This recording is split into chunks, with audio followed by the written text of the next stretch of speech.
downtown Charlottesville, where still the sidewalks and the parking spaces are treacherous and frankly unable to utilize. What is the plan here, Charlottesville? We've held you accountable all last week long. We thought something would materialize over the weekend with the clearing of parking spaces and, frankly, the better clearing of sidewalks, but still it is dangerous in downtown Charlottesville with ice and snow accumulated in parking spaces and along sidewalks managed by the city. I am shocked. A lot we're going to cover on today's program. We'll talk about a low-barrier shelter on Cherry Avenue that has gotten headwinds is a understatement. The likelihood of a low-barrier shelter in a Salvation Army thrift store managed by the Salvation Army is now no more. Mark Van Meter, who is the head of the Salvation Army here in Charlottesville, said, "Hey, you know what? I did not check with our national organization, and we cannot run a low barrier shelter in our building on Cherry Avenue. We cannot do this. If we were to do this, we would have to drug test people, give them background checks, make sure they're not abusing drugs, drunk." Make sure they're not criminals, have them pass a breathalyzer. Basically the antithesis of a low-barrier shelter. Basically what we already have. Basically what we already have. So here for the last couple of months, Major Mark Van Meter, including on this network with Greer Achenbach on the Downtown Spotlight, a fantastic interview done by Greer. Greer, the executive director of Friends of CVille, we're going to be meeting with her here at our office I'm looking at my calendar on Thursday morning. She did a heck of a job with Major Mark Van Meter on her show. Greer, I sincerely mean that. You have fantastic talent for hosting talk shows. She spotlighted Mark Van Meter, the Major of the Salvation Army, who came up with the idea of a low-barrier shelter on Cherry Avenue in his thrift store, converting the thrift store to a low-barrier shelter where the houseless in our community that had problems with drugs and alcohol, even the houseless in our community that were registered sex offenders, could have a place to sleep through the winter, during inclement weather, during the brutal cold, during the brutal heat. And he was going to convert a thrift store into a shelter, and he was going to offer what? Grace and empathy and patience with a population that's either forgotten, disregarded, or stigmatized. The reality is, Salvation Army, the national organization, says, no, you can't do this. If you're going to have people stay on our property, under our moniker, under our brand, under our umbrella, you're going to have to breathalyze them. You're going to have to do background checks, make sure they're not sex offenders, make sure they're not drunk and high. This plan that you came up with absolutely does not work. Now back to the drawing board. I want to unpack that on the Monday edition of the I Love CVille Show. I also want to talk on today's program, ladies and gentlemen. Cell phones are no more in public schools. Kids are not using public schools right now. A Governor Glenn Youngkin order in Virginia public schools, what that means to the community, what that means to parents. I want to talk on today's program who should be the next chair of the Albemarle County Republican Party. I'll offer who I think should be, and I'll even say who I think should not be on today's program. I'm hearing from local retailers, friends of the program, clients of the program, people that listen and watch the show who have reached out, that shoplifting and theft is a major point of concern for small businesses in Charlottesville, Albemarle County, and Central Virginia. A level of theft that is occurring that is flying under the radar, not prominent enough to draw the attention from local police. The values that are being stolen are not enough to register for significant police attention, but still it's significant enough theft that it's damning local business models. That topic on today's program. Lloyd Snook, why don't you add a little color to that headline? Counselor Snook pushing for a pilot from the University of Virginia. So it's not just Michael Payne, now it's Lloyd Snook getting in the mix. That could be a fantastic, lasting legacy for Lloyd Snook. I think he's got a very positive legacy in Charlottesville history books, but perhaps a last push for his lasting legacy could be, under his watch, a payment in lieu of taxes from the University of Virginia to Charlottesville. We'll talk about that on today's program. I want to talk on today's program and ask a very sincere question. Is this the lowest point for the University of Virginia men's basketball team since 2009? Are we at a lowest point in Virginia basketball history since maybe 16 years ago when Tony Bennett took over the team? When Bennett took over the team, ladies and gentlemen, in March of 2009, he inherited a program that was 10-18 and had the worst record in program history since 1966, 1967. Are we on that trajectory? That topic on today's program. I got two words for you: Shaka Smart, Shaka Smart, Shaka Smart. If you don't make a push for Shaka Smart as your next Virginia basketball coach, maybe a mistake is being made. We'll talk about that tomorrow at 10:15 a.m. on the Jerry and Jerry Show. We will also talk on the Jerry and Jerry Show if Athletic Director Carla Williams is the right person to potentially hire a Virginia football coach and a Virginia men's basketball coach in a 12-month period of time. So much to cover on the show. Charlottesville Sanitary Supply will give them some love. We saw John and Andrew Vermillion today. There goes David Toscano. He just walked by the studio, gave me a nice little wave, a tip of the cap to the retired delegate, David Toscano, the active Esquire. Love you, David Toscano. Charlottesville Sanitary Supply, John and Andrew Vermillion. We saw them this morning. Support the businesses you want to see make it another 60 years. John and Andrew Vermillion at Charlottesville Sanitary Supply are doing things the right way, the honest way, the communicative way, the customer service way. Charlottesville Sanitary Supply. We were talking with the Vermillions, the loss of a business like Reed's. And you could tell with the Vermillions that losing a grocery store like Reed's stung them, hurt their heart, hurt their soul. Mm-hmm. They talked about the rib roast that they would often get over the holidays at Reed's, a family tradition. Guys, local businesses are in peril right now. I can't say that enough. We, as what we do with commercial real estate, with branding and advertising, with raising money, with helping small businesses gain market share, we are the proverbial confessional for small business in Charlottesville, Albemarle, and Central Virginia. They come into our office, our confessional booth. I sit on one side of the desk, one side of the confessional, and I hear the good, bad, and ugly of what's going on in this community economically, small business-wise, politically, the deepest, darkest secrets, the points of pride that want to be broadcasted and megaphoned. And I'm here to tell you, without breaching any confidence, that small business is in peril right now in a ever-changing Charlottesville, Albemarle, and Central Virginia marketplace, one that is gentrified quickly, that does not have the institutional consumer commitment to supporting legacy brands like it once did prior to COVID.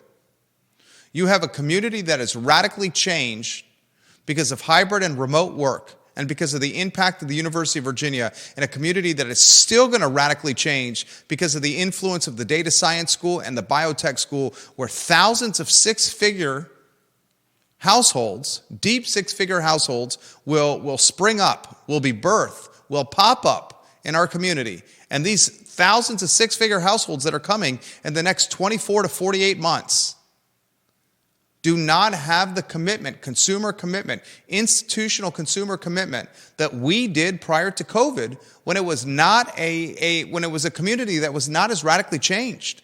So much I want to cover on today's program. Judah Wickhauer, studio camera, then Judah Wickhauer on a two-shot. I mean, do we lead? We got to lead with the low barrier shelter, right? Kevin Yancey, welcome to the broadcast. Thank you kindly for joining us. Local television station, welcome to the broadcast. Thank you kindly for joining us. I'm hearing scuttlebutt.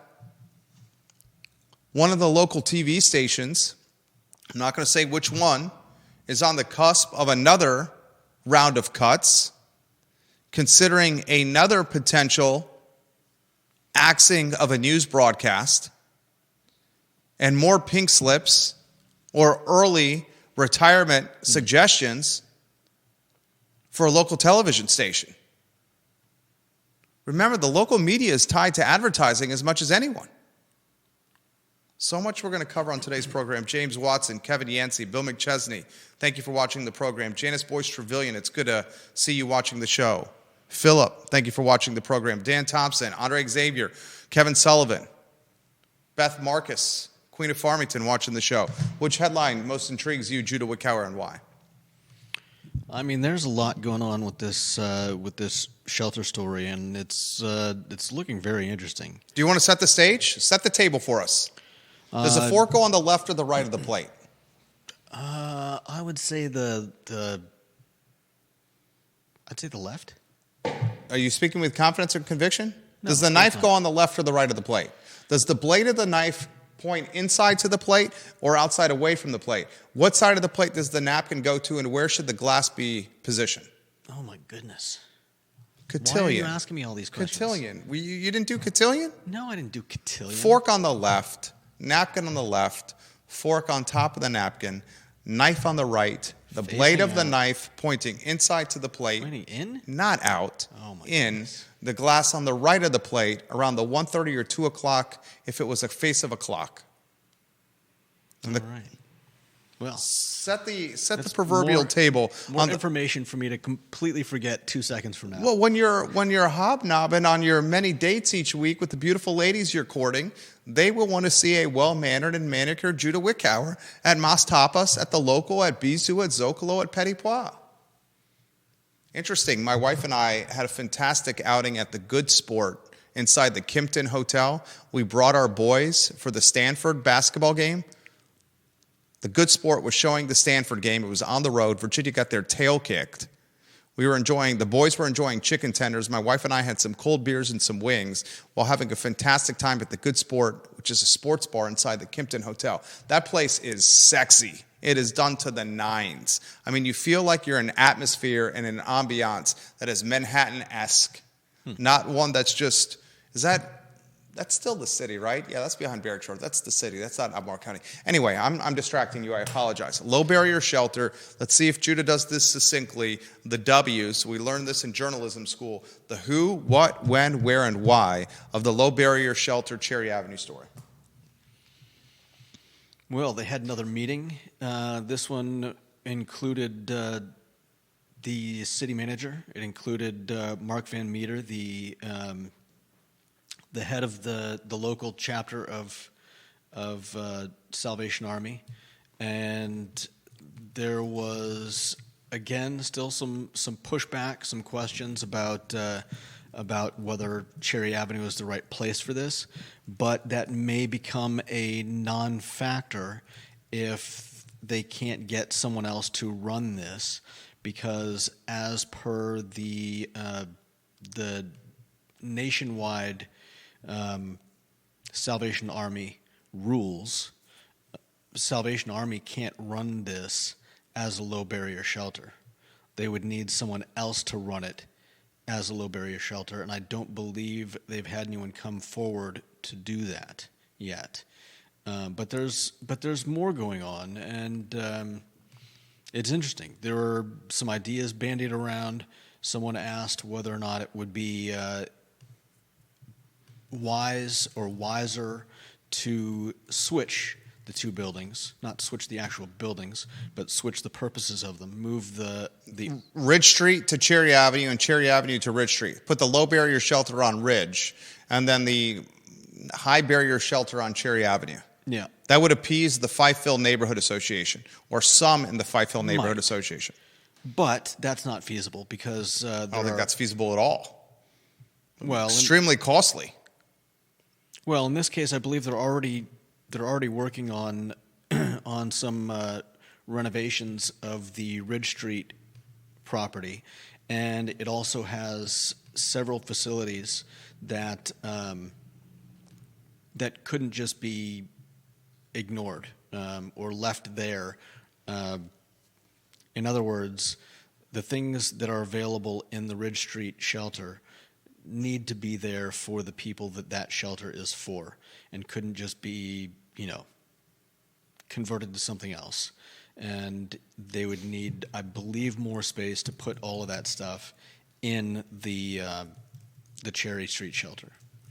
So that is not feasible. Deep throat back in Charlottesville from his paradise in Montana. he has me chuckling by saying to revive the I Love CVille Show Yiddish word of the day, running the Republican Party in Albemarle County is akin to a form of narishkeit. Am I saying that right, Deep Throat? Narishkeit.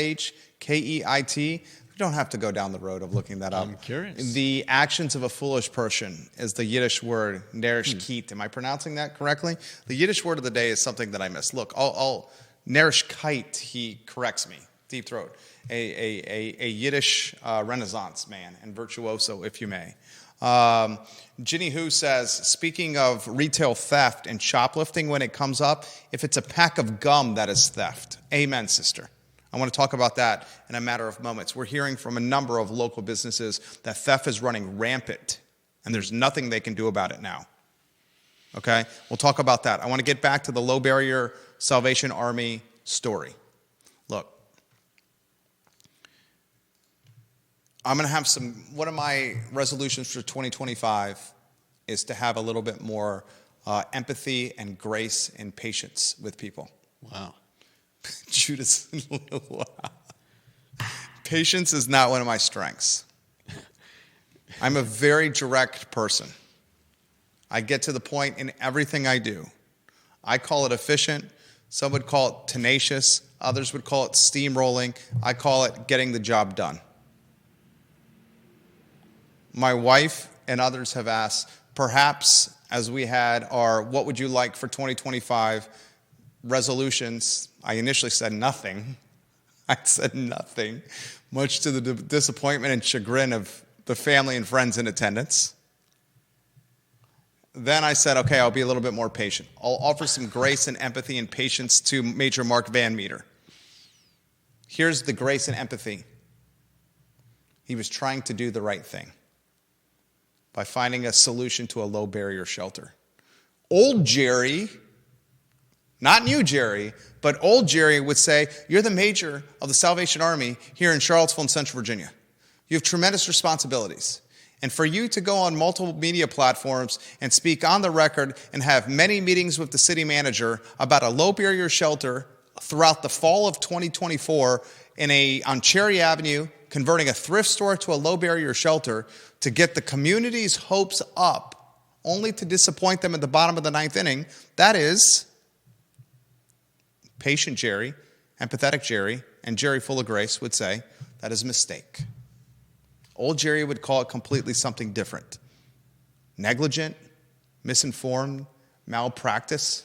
Well, this doesn't completely bring the plans to a screeching halt. It means they can't manage it. Right. Find me an organization that wants to manage a low barrier shelter where they're going to provide housing for pedophiles, convicts, drug addicts, and drunks. Who's going to do that? Who's going to run a grocery store on Cherry Avenue where grocery stores all over the community are struggling mightily to stay in business? We have these pipe dreams for this for pockets of the community that are historically marginalized and forgotten. Pockets of the community that are steamrolled, that are taken advantage of. And we dangle the proverbial carrot almost as if we're racing greyhounds with a stuffed bunny on a mechanical arm that revolves around a racetrack, and having the greyhounds, the marginalized community, chase after this stuffed bunny on a mechanical arm, running in circles. Grocery store, running in circles. Grocery store, running in circles. Low barrier shelter, houseless people, drug addicts, drunks, convicted sex offenders. They can be here. They can be here. They can be here. For it, in the bottom of the ninth inning, to just have the mat pulled out from under them, it's disheartening. I would say for most of the Cherry Avenue residents, this is probably a sigh of relief. Push back on that. I don't think I think respectfully, I think a portion of them were in opposition to the low barrier shelter, and I can understand why. It's a neighborhood, convicted sex offenders, registered sex offenders, alcoholics, drunks, actively fighting sobriety, pursuing sobriety is a better term, in their neighborhood. I wouldn't want that. You wouldn't want that. I understand why some people don't want that. Others were very much in favor. The plan made perfect sense. Bus route, center of town, walking to everything, including the plethora of soup kitchens that are around the most important 8 blocks in the region, the downtown mall, but not on the mall where it impacted economic activity. It was a fantastic plan. Then in a meeting in the bottom of the 9th inning, he's like, dude, I made a mistake. I can't do this. We're going to have to breathalyze people. We're going to have to check a government form issued. They don't have government-issued identifications. They have to pass a breathalyzer and a drug test and a background check before they can stay with us. Matthew Gillikin of the Gillikin Gang, the leader of the Gillikin Gang, the co-chair of Livable CVille says, how is that a low barrier shelter in the meeting? He then calls Sam Sanders, the city manager, out directly and says, Sam, city manager, you advertise something that is not the same as what you're advertising now. Sam Sanders says, I think you're right. I think you're right. And here we're left. I think he was talking about Van Meter advertising. 100%. But Sam Sanders also advertised it. Sam Sanders also talked about the upside of a low barrier shelter and city contribution taxpayer dollars to said shelter on Cherry Avenue to make it happen. Mm-hmm. Everyone has egg on their face here. And all the egg on the face, Grace Jerry, Empathy Jerry, Patient Jerry, stems from a oversight from Major Mark Van Meter. Am I right? Yeah. Right?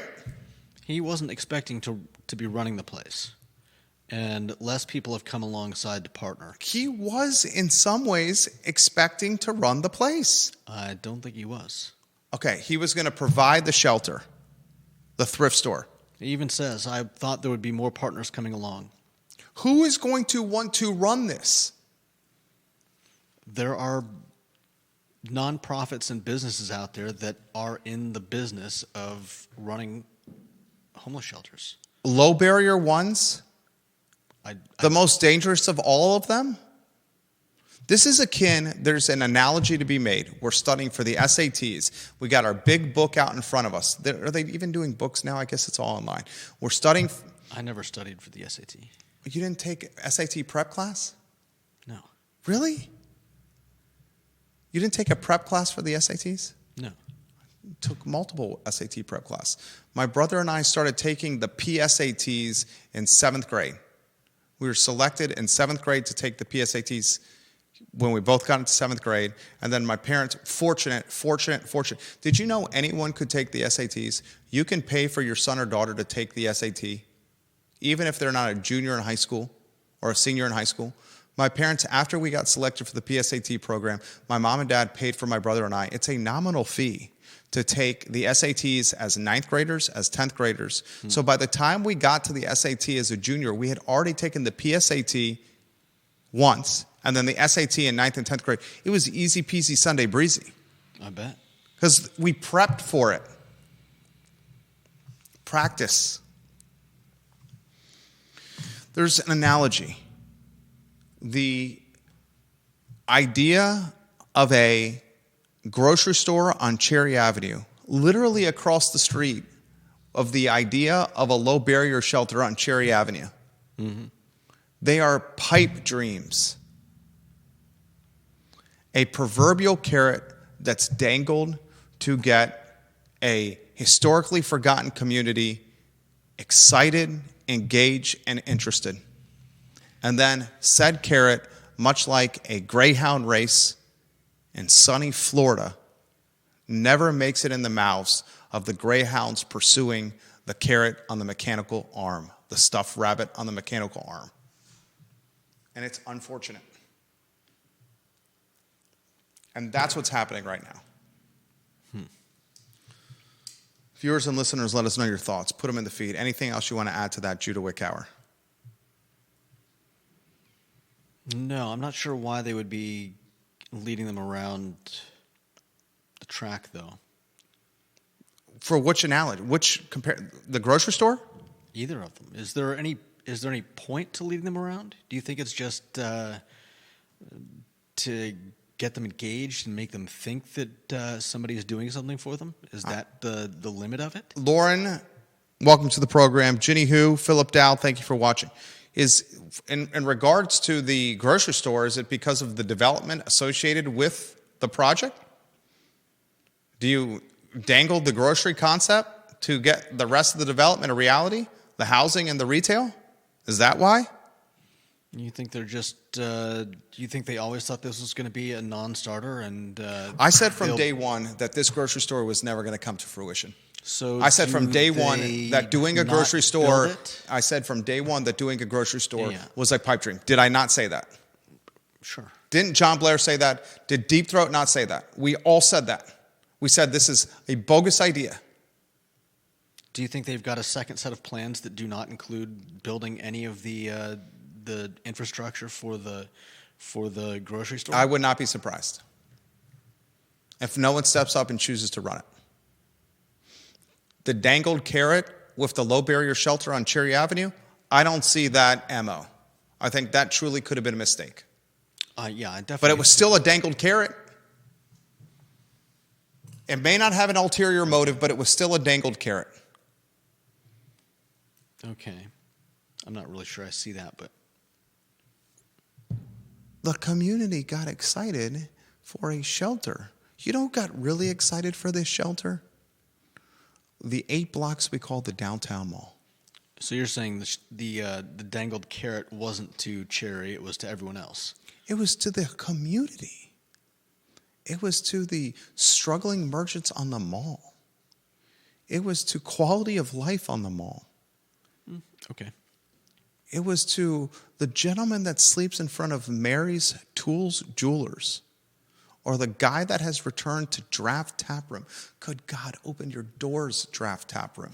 Stefan Freeman said he would come on the program, the owner of Vitae Spirits, the owner of Ace Biscuit and Barbecue, the owner of Bonnie and Reed, the owner of Draft Tap Room. He loves a cold beverage at the bar at Marigold at Keswick Hall. He said he would come on the program. Remind me to follow up with him. And on another programming note, Travis Wilburn on tomorrow's program. We're Facebook messaging back and forth. Travis Wilburn is a hospitality and lodging, what's the word, impresario? What's the word? Impresario? I haven't really used that Magnet, kingpin, now taking over 200 South Street Inn and the hotel right off of High Street, the 6-unit hotel off of High Street. This guy overnight has become a heavy, heavy, heavy hitter. Travis, I'm excited for tomorrow's interview on the I Love CVille show. Kevin Higgins, Mayor of Greenwood. Given the entry requirements regarding substance abuse, perhaps Region 10 is the right organization to run the shelter. They are already running a shelter, the Moore Building, now on East Market Street. Appreciate that suggestion from the connected Kevin Higgins. Kevin Yancey says, if we don't want the change to happen in this community, we need to stop selling buildings to out-of-market buyers. Stop allowing out-of-market, out-of-town, out-of-state investors to buy everything. I push back on Kevin Yancey and say, how can you stop out-of-market buyers and investors from buying things in market? Yeah, I don't say I disagree with him, but yeah, how do you stop that? I just found out today that a man who owns a percent of the Houston Astros has a residence in the city of Charlottesville. And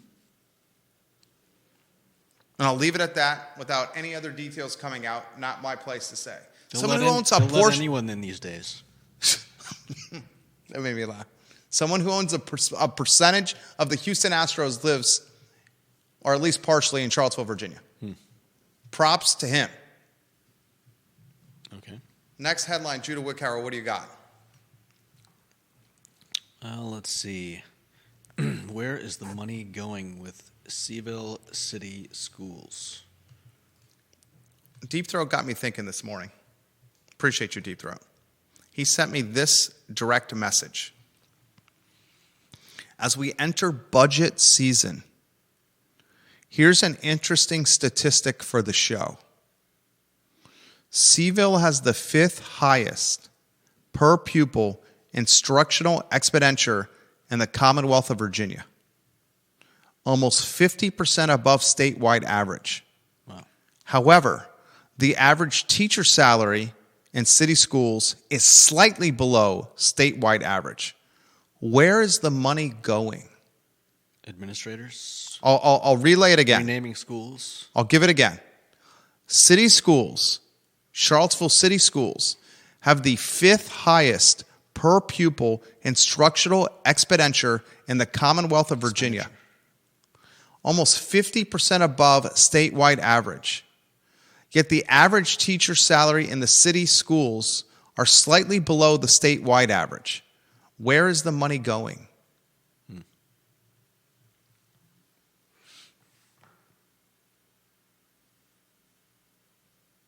Where's the money going?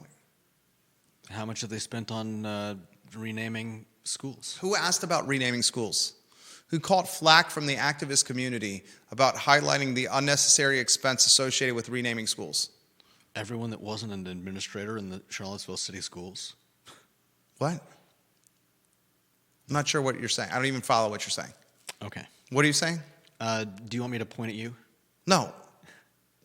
Remember when I penned a column on I Love CVille, and got reamed by the activists? Look, it's one thing for someone to say it over a cocktail at a Saturday cookout. It's not a barbecue. We eat barbecue in the South. We don't go to barbecues in the South. We eat barbecue in the South. We go to cookouts in the South. My wife and I, this is a point of contention for us. Her Yankee family says, let's go to a barbecue. We're going to the barbecue. We don't go to the barbecue. We eat barbecue. We're going to a cookout. It's one thing over a beer or a glass of Chardonnay or a bourbon at a cookout to say this is wasted money, the rebranding and renaming of schools. It's another thing altogether to put it in front of hundreds of thousands of people, the I Love CVille Network. And the rebranding and the renaming of schools is not the driving force of bloat or wasted money, but it is certainly an aspect of it. No doubt. And now we're not only in budget season, we're in election season. Who just announced, I'm drawing a blank here, Charlottesville City Council elections. What was the guy that just lost Charlottesville election in the primary? Deshad Cooper. He's running for Charlottesville City School Board. Got a couple of other folks that said they're going to run again. Deshad Cooper is number 2 in the city Democratic Party. Wow. He's running for school board. He lost a council race in 2023. Frankly, got hammered in the primary. Natalie Ostrin, 5,047 votes in the 2023 primary. Michael Payne, and I'm looking at this straight from CVillepedia, 4,819 votes in the primary. Snook, 4,411. Next closest was Deshad Cooper, not even 3,000 votes. He's running for Charlottesville City School Board. Can someone ask where the money is going? Should we not know where the money is going? 100%. Albemarle County School Board, the unfortunate passing of the Rio representative. He died just a short time after taking office. 7 candidates have applied to take his spot. Now the Albemarle County School Board is going to interview the 7 candidates to take the spot of the Rio School Board elected who passed away, who died unexpectedly, tragically, sadly. Where's the money going? Yeah. Especially since it's not going to the teachers. Price Thomas, the column, the piece of news that you wanted to talk about on the show. He wrote a column for the Daily Progress. Can you read the headline of the Daily Progress? Can you read the nut graph, the lead? Yeah. How do you spell lead of a newspaper story? L-E-A-D. What'd you say? L-E-A-D. L-E-D-E. What? Lead with a newspaper story is L-E-D-E. L-E-D-E. It is not spelled L-E-A-D. You always want to craft a compelling lead to capture the attentions of readers so they can make it throughout the rest of your story. L-E-D-E. Tell us the who, what, when, where, why of Price Thomas's commentary in the Daily Progress. This is an article written by Price Thomas and A friend of the program. I've known Price Thomas since he was a freshman in high school. It's titled "Charlottesville is Sacrificing Basic Reading Skills for Graduation Rates." Only half of Charlottesville's black and economically disadvantaged students can read on grade level at age 17. They will. You should say that again. Can They you say that will- again? Only half of Charlottesville's black and economically disadvantaged students can read on grade level at age 17. They will nevertheless graduate. What the HE double hockey sticks is that? You know what that's called? It's called a travesty. It's called social promotion. Keep reading. Some people call nonprofit work. I don't know that this part is necessary to the story. Yeah, no, you don't need to get into the fluffy stuff. Stick with the nitty gritty, and I'll give you my Price Thomas background. Let's see. Let them know who Price Thomas is. I don't really know very well who he is. And it'll say early in the story, probably after one of his quotes. He's the executive director of the City of Promise. Okay. Here's his issue. Something a school counselor said to him has stuck in his head like a Netflix kid show theme song. They said, referencing years past, something to the effect of, a handful of our seniors only had one semester to get enough credits to graduate, and they all managed to walk across the stage. And they said this with a certain amount of pride because having a diploma does statistically improve outcomes. We're helping. My enduring thought is, in the immortal words of Queen Aretha Franklin, ain't no way. It paints a romantic picture of these students, who many people wrote off, parading across the graduation stage in caps and gowns, cameras flashing, pomp and circumstance blaring. It demonstrates how adeptly we've been led to believe that the goal is the act of graduating, not the mastery of the skills necessary to qualify to earn said distinction. One of the most basic tenets of human psychology is that people respond to incentives. So I got to thinking, are the incentives of schools and school divisions, and thus our entire system of education, genuinely aligned with educating kids? Right. All kids, or, just the ones with resources? And this is where you could say, yeah, kids like Jerry's family who had him taking the SATs since the 7th grade. Yeah. There you go. You should say that. Zing me back. I want you to zing me. Okay. You've been zinged. Okay. I'll give you a little feedback. I first met Price Thomas when he was a high school student at Albemarle High School. I was working while a student at the University of Virginia before my 3rd year as a part-time sports writer for Jerry Ratcliffe, a stringer, making $30 a story plus mileage. I would often cover Albemarle High School, Western Albemarle High School, Monticello, Charlottesville High School, Covenant, St. Anne's Belfield, the schools that were in the core of Charlottesville and Albemarle, because they were in close driving distance of the newspaper, which was located on Rio Road, and also had the largest population of students and parents, which meant readership. Albemarle High School, the basketball team, was coached by Greg Maynard. Price Thomas was an athletic, come off the bench, call him swing man, small forward, 2-guard, a 3-and-D type of guy. Not necessarily a basketball player, but just a fantastic athlete that contributed significant minutes for Greg Maynard's basketball team. Price Thomas's best sport was soccer. He was one of the best soccer players in the Commonwealth of Virginia, period. One of the best soccer players of the Commonwealth District.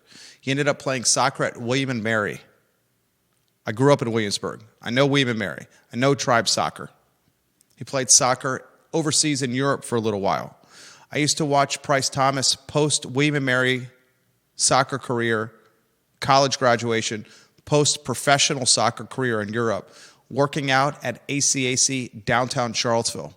And this guy would do some of the most difficult workouts I'd ever seen ever, core workouts. The dude was a shredded physical specimen, the physique of Adonis, Price Thomas. And I've watched Price Thomas whose parents are both educators, climb the ladder of influence in Charlottesville, Albemarle, and Central Virginia to the point today where he's a man of tremendous platform and notoriety and influence. He has something to say, and people will listen. As the executive director, ladies and gentlemen, of City of Promise, his job is to have a positive impact on generational poverty locally, specifically child-centered, full family education, mentoring programs in the Charlottesville area. And through his work as the executive director of City of Promise, he's worked there for nearly 2 years. He has found that black and brown students and local schools are being disregarded, forgotten, fast-tracked through social promotion. Yeah. And what is happening is these black and brown students at Albemarle, at I guess I could say Western, probably not a ton of black and brown students at Western, at Charlottesville, at Monticello. Let's just use Albemarle, Charlottesville, and Monticello. They are being fast-tracked without giving the actual skills needed, like reading and writing.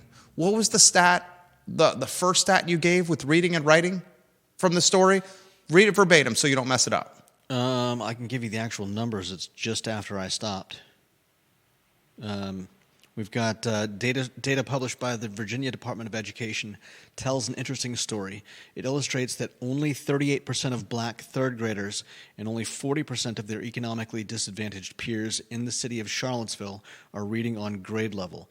Essentially, by the time these students are entering high school, fewer than half of our black and economically disadvantaged students are reading on grade level. Early in the story, you gave a stat about graduation. Let's see.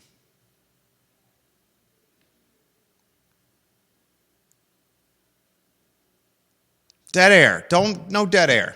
Sorry, I don't remember a particular stat. A certain amount of pride because the diploma does statistically improve outcomes. Earlier. We're helping earlier than that?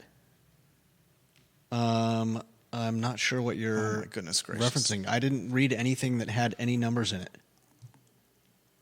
This is my point. You want businesses to hire within the community so we prevent actual gentrification from happening. We want these six-figure jobs to go with 2 people from in the community. How can we hire from within the community to keep a significantly radically changing socioeconomic look of the community from happening? How can we do that if the folks we're trying to hire cannot read or write or have essentially gone through a diploma mill? Why not? Fast-tracking students through social promotion is the definition of diploma mill. Diploma mill is a term that got traction when athletes were going to fake schools to get credits so they could go play college sports. Yeah. We are living a real-life diploma mill in Charlottesville and in Albemarle County, where disadvantaged students, whether race or economic, are being socially promoted, diploma mill, and pushed out of hallways without the right skill set needed to actually have success in life. Yeah. And Price Thomas is calling that out. Mm-hmm. Here we got Deep Throat sharing with us significant data, charts and bar graphs, which we will try to highlight on another show this week. And the charts and bar graphs, in a nutshell, for Charlottesville specifically, we have the 5th highest per pupil instructional spend in the state of Virginia, 50% above statewide average. Yet teacher salary is only slightly below statewide average. Where's the money going? We're spending a lot of money on kids.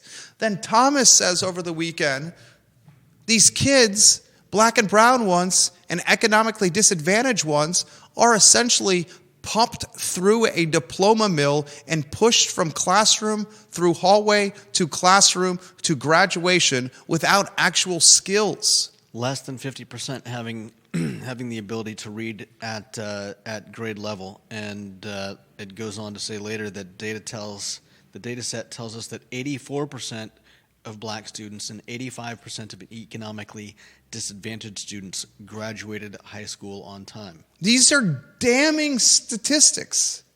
Damning statistics. Yeah. Ginny Hu says, this has been happening for a while, but we do have more people willing to call it out since COVID, since 2020. Yeah. Damning statistics. Businesses can't hire from within the community if the candidates they try to hire within the community cannot read or write. And if you can't hire from within the community because your candidates can't read or write, you're going to go outside of the community to make your hires. And when you go outside of the community to make your hires, you're going to gentrify the community. When you go outside the community to make your hires, the people that you hire and attract and pay the six-figure salaries will not have the consumer commitment to keep our local businesses around. I'd say there are a fair number of us who don't do that anyways, but the commitment to local shopping prior to COVID was a significantly more passionate movement than it is now, and that's another aspect of COVID collateral damage. In 2018 and 2019, this community pounded its chest and said with a proverbial megaphone that we will spend more and shop local, stay local, shop local, buy local, support local. Since COVID, that movement has gone on the DL. And we can point to a number of proof of performances of that statement. Mm-hmm. And now another concern that's happening, put that lower third on screen. Local businesses are saying shoplifting is rampant. These local businesses, some of them even empathize with the people that are stealing from them, saying they can't afford to buy what they need to because it's so expensive to live here, so instead they're choosing to steal. And then these local businesses have said to us, what are we supposed to do? The amount of theft is not significant enough to garner police investigation. But it's significant enough that it's putting us potentially out of business. Yeah. Think about the crossroads I just described. Just bear with me with this flip book we call life, okay? No, I've got it. We have city schools and county schools that are pushing economically disadvantaged students and black and brown students from grade to grade to grade to grade in diploma mill fashion, despite the students not having reading and writing and math skills needed to graduate. When you don't have reading and writing and math skills needed to graduate, you're not going to go to a four-year college. You're going to stay right in your home and try to figure out life. Then you're going to get bypassed for the good jobs because you never got the foundation for reading, writing, communication, math, the skills you need for good jobs. Mm-hmm. So you don't have the skills you need for good jobs. Those jobs you get passed for those. They go to folks that are out of market. The folks that get the jobs out of market are pushing you out of the areas where you can afford to live. Then you're pushed out of the areas where you can afford to live into outer counties, more affordable, but you're still commuting into the city, the epicenter of employment, where the jobs are, shrinking your paycheck because you got to commute. The opportunity cost of time and transportation and commute. Mm-hmm. Then when you realize your paycheck doesn't go far enough, you're resorting to stealing. And who are you stealing from? The local businesses that can barely make it and survive because the internet's cannibalizing your retail model, your in-store model, because the big box brands have economies of scale and vertically integrated advantages that you don't. And because the consumer that's moved here post-COVID doesn't have the commitment to institutional shopping and supporting local that once took place here prior to the pandemic. This is an effing sociology experiment. I take that back. It's an effing sociology nightmare that we're living in real time. Real time. I don't even know how you fix it. those that don't have the educational skill set, of course they're going to resort to crime. You know why? Mr. Gillespie taught me this in pre-algebra, in Algebra 2 Trig, and in pre-calculus. He had us write above every test, DWYGD, do what you got to do. And his DWYGD, do what you got to do, meant to solve the problem at hand on the paper in front of you, the test at hand. It didn't mean to steal, but people are doing what you got to do to live. Reads and their quotes to the CVille Weekly. They said one of the reasons we're closing, theft has become a major problem here. Theft. I'll ask her again. She sent me a Facebook message. We've been corresponding. Sue Brooks Clements, please come on the program. We've been Facebook messaging each other to talk about what you have experienced with Reeds and this community. Please, I promise you it will be an open-ended interview. No shock jock, open-ended. You can dictate the pace of where we're going to go. Effing crazy. Next topic. What is it, Judah Wickhauer? Got a newspaper watching us right now. No, I'm sorry. I got to get to John Blair. John Blair's A+ people. If you take a look at the Cherry Avenue rezoning, the space reserved for a grocery store will disappear upon the issuance of any certificate of occupancy for the project. I don't think people are paying attention to that provision of the rezoning proffers. There you go. That answered your question. You hear that, viewers and listeners?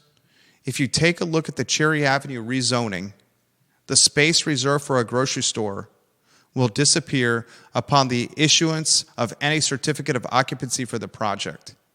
I don't think people are paying attention to that provision of the rezoning proffers. There you go. Talk about the dangled carrot. There it is. So is he basically saying that they never intended to I think build they one? intended to do it. But back of their mind was, who's going to run this? Because they straight up said they wouldn't. They'll give you a $3 million box. Yeah. And then you're going to spend millions of dollars to outfit it. And then you're going to have to staff it. And the most difficult aspect is you're going to have to keep it in business. They're not in the business of setting up grocery stores. Who's in the business of being a grocery store? Who wants to be in the business of being in the grocery business? Being in the grocery business is akin to being in the business of running a low-barrier shelter where you have to maintain sobriety for alcoholics and drug addicts and maintain civility and law for convicted sex offenders and others tied to crime. He was going to run a low-barrier shelter where convicted sex offenders, registered sex offenders, were going to be allowed to stay. Okay. That's a little bit misleading? Inflammatory. Which part is inflammatory? Suzanne Daly, you're on deck. I believe that that City Manager Sanders brought up in that meeting the fact that there is a registry, there is a list, and it is composed of 2 people in the Charlottesville area who are sex offenders. So making it out like there are going to be droves of pedophiles moving in, out. Judah, do you have kids? Is that relevant? Is it relevant if you have kids and your heart is walking outside your body on a daily basis? That's what it's like to being a parent. Being a parent is akin to your heart walking outside your body. I learned that was presented to me in that very specific way by Hawes Spencer. I was on a hike with my 6-year-old son, our German Shepherd Max, Hawes's 2 dogs, one of them a Jack Russell Terrier that has 3 legs.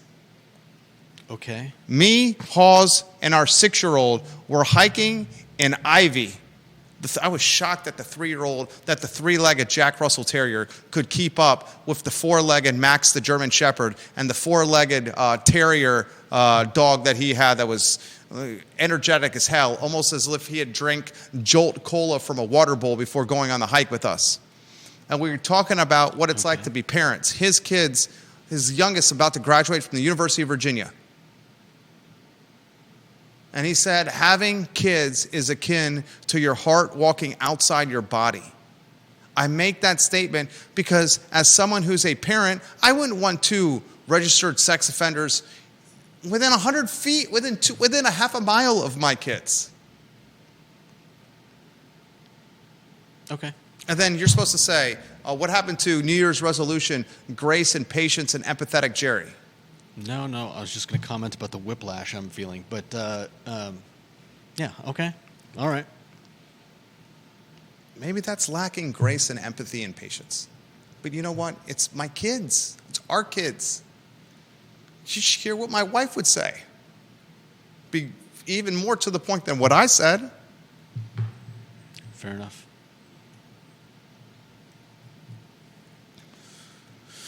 Suzanne Daly, appreciate your patience.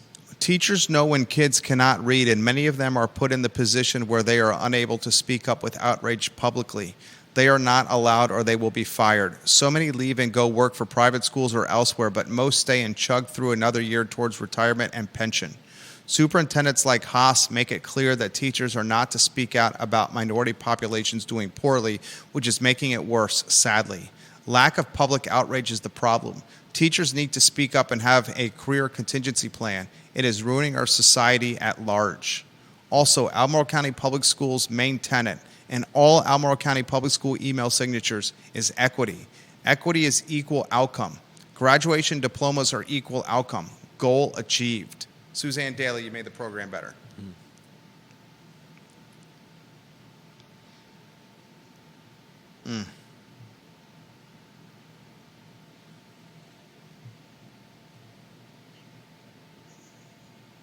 Phone is blowing up over here with viewers and listeners. Anything else you want to offer here at the 134 marker with a 145 lease signing in our office? 11 minutes away. Someone's coming in here. Nope.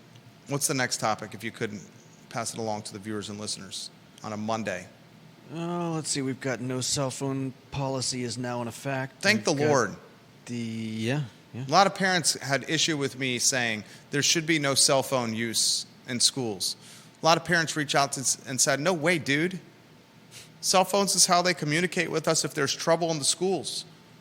Gun violence, fighting, brawling, crime. We need to hear from our kids. Let them have cell phones. Plus the educational component of having cell phones. I'm not sure what what benefit that provides besides peace of mind. Stephanie Rhodes, yes, that is correct. Is that the son of Miss Price Thomas and Mr. Thomas? They were at Walton Middle School when I was there. She was a gym teacher, and he was the best band director. Stephanie Wells Rhodes, that's exactly who that is. You have a fantastic memory, Stephanie Wells Rhodes. Price Thomas is the son of those two educators. You're 100% right, Stephanie. And I say exactly what Judah said. Say it again. Parents are saying kids should have cell phones in schools in case of a school shooting, fighting, brawling, and crime. Yeah, I don't know what benefit that provides besides peace of mind, and even that is got to be pretty thin. Bingo. We'll catch beef for that statement. I'll catch the beef as the front and center of the show. I 1,000% agree with you. The notification will come from the school about safety through an email or a text or a phone call. And no amount of your kid phoning you is going to change whatever is going on at the Say school. it loud, Judah. 1,000% agree with you. We'll catch issue for that. 1,000% agree. Youngkin agrees too. Next topic, lower third on screen. Are we almost done? Travis Wilburn, tomorrow's program. We're working on confirming here. Travis, are we locking that in? T-Dubs? T-Dubs is a hospitality and lodging magnet. Impresario?